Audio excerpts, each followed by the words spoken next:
తారక రత్నకి ఘోరం జరిగిపోయింది. బ్రతకడం చాలా కష్టం అంటున్న డాక్టర్స్. నందమూరి తారక రత్న తీవ్ర అస్వస్థకు గురై నారా లోకేష్ చేపట్టిన యువగళం పాదయాత్రలో అస్వస్థకు గురైన సంగతి ప్రతి ఒక్కరికి తెలిసిందే.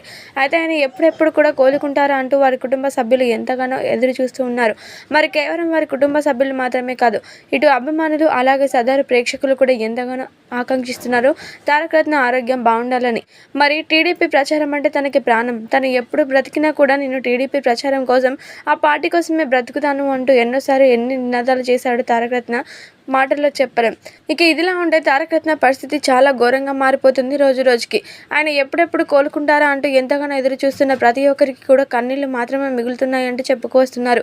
అయితే డాక్టర్స్ మళ్ళీ తారక రత్నాన్ని టెస్ట్ చేసి ఈయన బ్రతకడం చాలా కష్టం అంటున్నారట. మరి ఎందుకు ఇలా అంటున్నారు, ఏమైంది అంటూ అందరూ కూడా ఎంతగానో షాక్ గురవుతున్నారట. అయితే తారక రత్న కింద పడిపోయినప్పుడే మేబీ ఒక్కటేసారిగా పెద్ద ప్రాణం పోయింది కావచ్చు, ఏదో కొన ఊపిరిగా ఉంటున్నారు అని ప్రతి ఒక్కరు చెప్పుకొస్తున్నారు.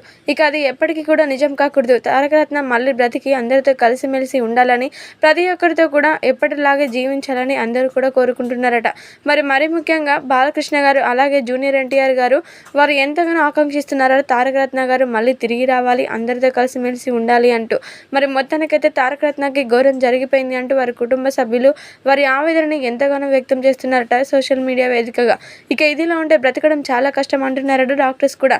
మరి ఆ దేవుడి దయ వల్ల తారక రత్న మళ్ళీ బ్రతికి ఎప్పటికీ ఆయురారోగ్యాలతో ఉండాలని అందరూ ప్రార్థిస్తున్నారట దేవుణ్ణి.